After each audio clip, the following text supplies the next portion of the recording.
ईसा मसीह के जन्म से सूली तक की कहानी। ईसाई धर्म को क्रिश्चियन धर्म भी कहते हैं। इस धर्म के संस्थापक प्रभु ईसा मसीह है। ईसा मसीह को पहले से चले आ रहे प्रॉफिट की परंपरा का एक प्रॉफिट माना जाता है। इब्रानी में उन्हें यीशु या येशुआ भी कहते हैं, लेकिन अंग्रेजी उच्चारण में वो जेशुआ हो गए। यही जेशुआ बिगड़कर जीसस हो गया। आइए जानते हैं जीसस क्राइस्ट के जीवन की कहानी। ईसा मसीह के जन्म के संबंध में मतभेद है। इस संबंध में हमें 4 सिद्धांत मिलते हैं। पहला, ल्यूक एक्ट के अनुसार उनका परिवार नाजरत गाँव में रहता था। उनके माता पिता नाजरत से जब बैथलहम पहुँचे तो वहाँ एक जगह पर उनका जन्म हुआ। कहते हैं जब यीशु का जन्म हुआ तब मरियम कुमारी थी। मरियम जोसेफ नामक बढ़ई की धर्म पत्नी थी। जिस वक्त ईसा मसीह का जन्म हुआ उस वक्त परियां वहाँ पर आकर उन्हें मसीहा कहने लगी और ग्वालों का एक दल उनकी प्रार्थना करने पहुँच गया। ये भी कहा जाता है कि मरियम को यीशु के जन्म के पहले एक दिन स्वर्गदूत गाब्रिएल ने दर्शन दिया और कहा कि आप धन्य हैं स्त्रियों में, क्योंकि आप ईश्वर पुत्र की माता बनने के लिए चुनी गई हैं। ये सुनकर मदर मरियम चकित रह गयी। कहते हैं इसके बाद सम्राट ऑगस्टस के आदेश से राज्य में जनगणना प्रारंभ हुई। जो सभी लोग यरूशलेम में अपना नाम दर्ज कराने जा रहे थे, यीशु के माता पिता भी नाजरत से वहाँ पहुँचे थे, लेकिन बीच में बैथलहम में ही माता मरियम ने एक बालक को जन्म दिया। एक दूसरा सिद्धांत कहता है कि मैथ्यू एक्ट है जिसके अनुसार ईसा का जन्म तो बैथलहम में हुआ था, लेकिन वहाँ के राजा हेरोड ने बैथलहम में 2 साल से कम उम्र के सभी बच्चों को मारने का आदेश दिया था। ये जानकर ईसा मसीह का परिवार वहाँ से मिस्र चला गया था। वहाँ से कुछ समय बाद वो नाजरत में बस गए थे। गॉस्पेल ऑफ मार्क और गॉस्पेल ऑफ जॉन ने इनके जन्म स्थान का जिक्र नहीं किया, लेकिन उनका संबंध नाजरत से बताया गया है। ईसाई धर्म पुस्तक के अनुसार माता मरियम गलीलिया प्रांत के नाजरत गांव की रहने वाली थी और उनकी सगाई दाऊद के राजवंशी यूसुफ नामक बढ़ई से हुई थी। कहते हैं कि विवाह के पहले ही वो परमेश्वर के प्रभाव से गर्भवती हो गई थी। परमेश्वर के संकेत के चलते यूसुफ ने उन्हें अपनी पत्नी स्वीकार कर लिया। विवाह के बाद यूसुफ गलीलिया प्रांत छोड़कर यहूदी प्रांत के बैथलहम नामक गाँव में आकर रहने लगी और वहीं पर ईसा मसीह का जन्म हुआ। लेकिन वहाँ के राजा हेरोद के अत्याचार से बचने के लिए वो मिस्र जाकर रहने लगे थे और बाद में जब ईसा पूर्व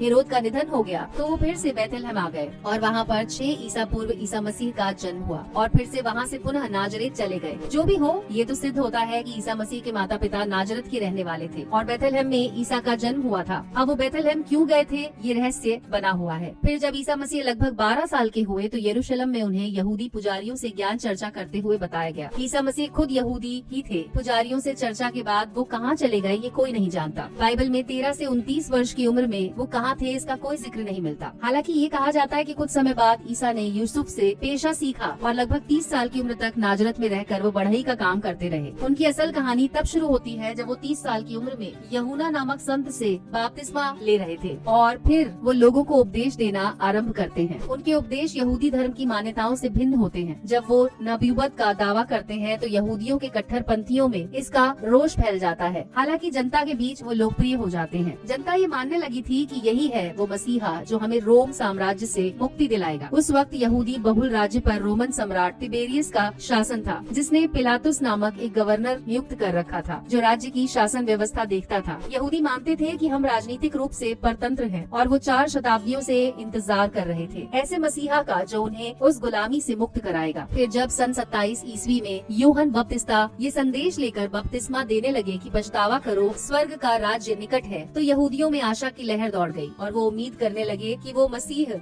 शीघ्र ही आने वाला है। ऐसे में ईसा मसीह का सरल भाषण में उपदेश देना, लोगों की सहायता करना ये संदेश दे गया कि वो ही मसीहा है। वे लोगों के बीच लोकप्रिय हो गए। उनकी लोकप्रियता से कट्टरपंथी यहूदियों के साथ ही रोमनों में भी चिंता की लहर दौड़ गई। हालांकि ईसा मसीह कहते हैं कि मैं मूसा के नियम तथा नबियों की शिक्षा रद्द करने नहीं बल्कि पूरी करने आया हूँ। ईसा मसीह यहूदियों के पर्व मानने के लिए राजधानी यरूशलेम के मंदिर में गया, किंतु वो यहूदी धर्म को अपूर्ण समझते थे। वो शास्त्रियों द्वारा प्रतिपादित जटिल कर्मकांड का विरोध करते थे और नैतिकता को धर्म का आधार मानकर उसी को अपेक्षाकृत अधिक महत्व देते थे। जनता उनकी शिक्षा और उनके द्वारा दिए गए चमत्कार से मुग्ध हो गई थी और उन्होंने उन्हें नबी मान लिया। तब ईसा ने ये प्रकट किया कि मैं मसीहा हूँ, ईश्वर का पुत्र, स्वर्ग का राज्य स्थापित करने स्वर्ग से उतरा हूँ। ईसा मसीह ने अपने संदेश के प्रचार के लिए 12 शिष्यों को चुनकर उन्हें विशेष शिक्षण और अधिकार प्रदान किया। स्वर्ग के राज्य के संदेश के कारण ईसा के प्रति यहूदी नेताओं में विरोध हो गया। वो समझने लगे थे कि ईसा स्वर्ग का जो राज्य स्थापित करना चाहते हैं वो एक नया धर्म है जो यरूशलेम के मंदिर से कोई संबंध नहीं रखता। वो इसे यहूदी धर्म की मान्यताओं के खिलाफ मानने लगे। ईसा मसीह के कुल 12 शिष्य थे।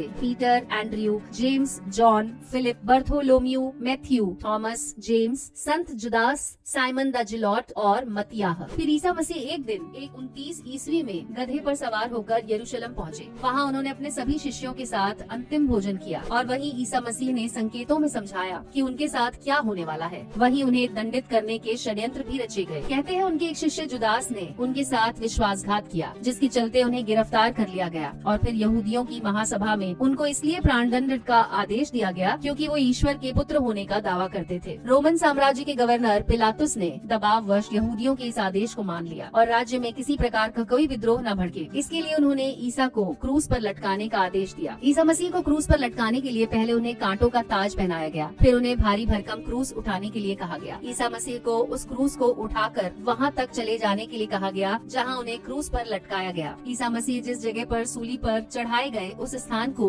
गोलगोथा नाम से जाना जाता है। ये जगह इसराइल की राजधानी यरूशलेम में ईसाई क्षेत्र में है। इसे ही हिल ऑफ द कैलवेरी कहा जाता है। इस स्थान पर चर्च ऑफ फ्लैजिलेशन है। होली स्कल्पचर से चर्च ऑफ फ्लैजिलेशन तक के मार्ग को दुख या पीड़ा का मार्ग माना जाता है। यात्रा के दौरान 9 ऐतिहासिक और पवित्र स्थल हैं। चर्च ऑफ फ्लैजिलेशन को वो स्थान माना जाता है जहाँ सार्वजनिक रूप से यीशु की निंदा हुई और उन्हें गोलगोथा की पहाड़ी पर क्रॉस पर चढ़ा दिया गया। प्रभु यीशु पर 3 आरोप लगे। सबसे पहला आरोप कि वो खुद को मसीहा और ईश्वर का पुत्र कहते थे। यहूदियों के धर्म गुरुओं को ये अच्छा नहीं लगा और उन्होंने इसकी शिकायत रोमन गवर्नर पिलातुस से की। पिलातुस को यीशु में कोई खोट नहीं नजर आई। तब भी रोमी टुकड़ी के सिपाहियों और उनके सूबेदारों द्वारा और यहूदियों के मंदिर के पहरेदारों ने यीशु को बंदी बना लिया। वे उसे लेकर अंत में पिलातुस के पास ले आए। यहूदियों के दबाव के चलते पिलातुस ने यीशु को कोड़े लगवाए। सिपाहियों ने कटीली टहनियों को मोड़कर एक मुकुट बनाया और उनके सिर पर रख दिया। फिर एक बड़ा सा क्रूस दिया गया जिसे लेकर उन्हें उस स्थान पर जाना था जहाँ सूली दी जाती है। इसे गोलगोथा कहा जाता था। संपूर्ण रास्ते में उन्हें कोड़े मारे गए और अंत में वो वहाँ पहुँचे और सभी के सामने 2 लोगों के साथ शुक्रवार को सूली पर लटका दिया गया। यीशु के क्रूस के पास उनकी माँ, मौसी, क्लोपास की पत्नी मरियम और मरियम मगदलिनी खड़ी थी। ईसा मसीह को सूली से उतारने के बाद उनका एक अनुयायी शव को ले गया। उसने शव को एक गुफा में रख दिया। उस गुफा के आगे एक पत्थर रख दिया। वो गुफा और पत्थर आज भी मौजूद है। इसे खाली कब्र कहा जाता है। बाद में उनके शव को विधिवत रूप से दूसरी ओर दफनाया गया। यरूशलेम के प्राचीन शहर की दीवारों से सटा एक प्राचीन पवित्र चर्च है जिसके बारे में मान्यता है कि यहीं पर यीशु फिर से जी उठे। जिस जगह पर ईसा मसीह फिर से जिंदा होकर देखे गए उसी जगह पर वो चर्च बना है। इस चर्च का नाम है church of the Holi sculpture. Sculpture के भीतर ही ईसा मसीह को दफनाया गया है। माना ये भी जाता है कि ईसा के अंतिम भोजन का यही स्थल है। रविवार के दिन सिर्फ एक स्त्री ने उन्हें उनकी कब्र के पास जीवित देखा। जीवित देखे जाने की इस घटना को ईस्टर के रूप में मनाया जाता है। बाइबल की मान्यता के अनुसार ईसा ये साबित करने के लिए सचमुच मृतकों में से जी उठे, प्रेरितों को समझाने का कार्य पूर्ण करने और अपनी कलीसिया की स्थापना करने के लिए 40 दिनों तक इस दुनिया में रहे। उसके बाद वो प्रेरितों को जैतून पहाड़ पर ले गए और अपने हाथ उठाकर उन्हें आशीर्वाद देते हुए स्वर्ग की ओर उड़ गए, जब तक कि एक बादल ने उन्हें ढक नहीं लिया। तब 2 स्वर्गदूत दिखाई दिए और उनसे कहा, यही यीशु जिसे तुम अपने बीच से स्वर्ग की ओर जाते देख रहे हो, फिर आएंगे। जैसे तुमने उन्हें स्वर्ग की ओर जाते हुए देखा, तब वो सभी मानवों का न्याय करेंगे। रविवार की सुबह जब अंधेरा था, तब मरियम मगदलिनी कब्र पर आई और उसने देखा कि कब्र से पत्थर हटा हुआ है। फिर वो शमौन पतरस और उस दूसरे शिष्य के पास पहुंची और उसने कहा कि वो कब्र से यीशु की देह को निकाल कर ले गए। सभी वहाँ पहुँचे और उन्होंने देखा कि कफन के कपड़े पड़े थे। सभी ने देखा वहाँ यीशु नहीं थे। तब सभी शिष्य चले गए, लेकिन मरियम मगदलिनी वहीं रही। रोती बिलखती मगदलिनी ने कब्र में फिर से अंदर देखा जहाँ यीशु का शव रखा था। वहाँ उन्होंने श्वेत वस्त्र धारण किए। 2 स्वर्गदूत एक सिरहाने और दूसरा पैताने बैठ गए। स्वर्गदूत ने उससे पूछा, तुम क्यों विलाप कर रही हो? तब मगदलिनी ने कहा कि वो मेरे प्रभु को उठा ले गए हैं। ये बोलकर जैसे ही वो मुड़ी तो उसने देखा कि वहाँ यीशु खड़े हैं। यीशु ने मगदलिनी से कहा, मैं अपने परम पिता के पास जा रहा हूँ और तू मेरे भाइयों के पास जा। मरियम मगदलिनी ये कहती हुई शिष्यों के पास आई और उसने कहा कि मैंने प्रभु को देखा है। ऐसा भी कहा जाता है कि यीशु ने कुछ शिष्यों को भी दर्शन दिए। एक थ्योरी ये भी कहती है कि ईसाया की बुक ओल्ड टेस्टामेंट के अनुसार कहते हैं कि यीशु जब गधे पर बैठकर आते हैं तो यरूशलेम में खजूर की डालियाँ उठाकर लोग उनका स्वागत करते हैं, जो ये मान रहे थे कि ये बनी इजराइल के तमाम दुश्मनों को हरा देगा। फिर यीशु जाते हैं टेम्पल माउंट के ऊपर और वो देखते हैं कि टेम्पल के आउटर कोर्टयार्ड में रोमन टैक्स कलेक्टर बैठे हैं, मनी चेंजर्स बैठे हैं और वहाँ पर हर तरह का कारोबार हो रहा है। ये देखकर यीशु को बहुत दुख होता है कि टेम्पल में इस तरह का कार्य हो रहा है और वो अपना कमर बंद निकाल कर उससे उन लोगों को मार मार कर वहाँ से निकाल देते हैं। बाद में जब रोमनों के गवर्नर को बात पता चलती है तो उसकी सजा के तौर पर यीशु को सूली पर चढ़ाने का ऐलान करते हैं। बाइबल में उनकी कहानी के कुछ ही हिस्से मिलते हैं। पहला, उनके पैदा होने की कहानी। दूसरा, जब वो 7 साल के थे, वे त्योहार के समय मंदिर जाते हैं। तीसरा, जब गधे पर चढ़कर यरूशलेम पहुंचकर यूहन्ना से बपतिस्मा लेते हैं। चौथा, जब उनके शिष्यों के साथ वो रहते हैं, उपदेश देते हैं। और पांचवा, जब वो अंतिम भोज करते हैं। छठा, जब उन्हें सूली पर लटका दिया जाता है। और सातवां, जब वो फिर से जी उठते हैं। ईसा मसीह ने 13 साल से